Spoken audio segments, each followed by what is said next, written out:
Welcome to NewsNation Now. I'm Nick Smith. A public showdown between the state of Texas and the Justice Department over the buoys in the Rio Grande River will play out in court today. Texas Governor Greg Abbott installed the buoys in July to discourage illegal border crossings by migrants.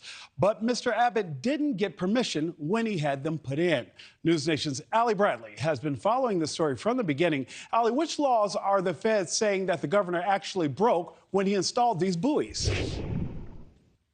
Yeah, hey, Nick. So in this public face-off, the first one of its kind between the DOJ and the state of Texas here, the DOJ is saying that the state of Texas, Governor Abbott, is violating the Rivers and Harbors Act with this marine barrier system that we're seeing here. Now, today's hearing is really a lot of the focus is on whether or not these marine barriers can stay in place and if they can stay in place during these legal proceedings, Nick. So the 1,000-foot barrier has been shifted a little bit. There was some speculation and accusations lobbied at the state of Texas saying that the barrier was actually in Mexico waters. So the state of Texas kind of shifted that barrier a little bit upstream to keep it, of course, on the Texas side. The Biden administration, meantime, saying that the barrier is raising humanitarian, diplomatic, and environmental concerns.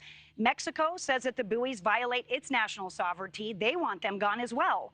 So this case is all stemming from the ongoing feud between Governor Abbott and the Biden administration over how they've responded to the unlawful immigration in Texas.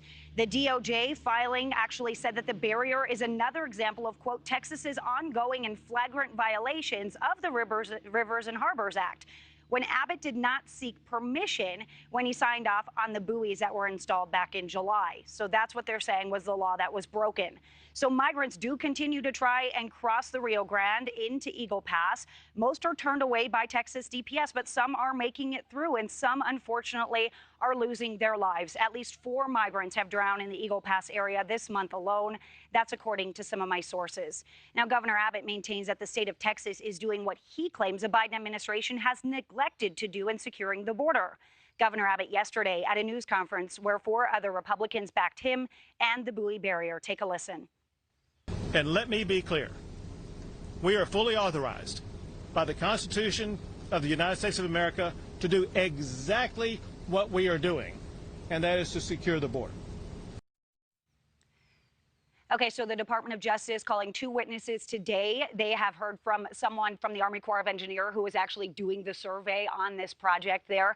They have taken a lunch break right now. The hearing is ongoing. But another thing that we learned here is that the judge is not allowing oral arguments in these closing statements here, Nick. They will be written and submitted by Friday. So we're not going to have a definitive answer by the end of this hearing today, Nick. Thank you for watching. Go to newsnationnow.com to find NewsNation on your television provider. And don't forget to click the red subscribe button below to get more of NewsNation's fact-driven, unbiased coverage.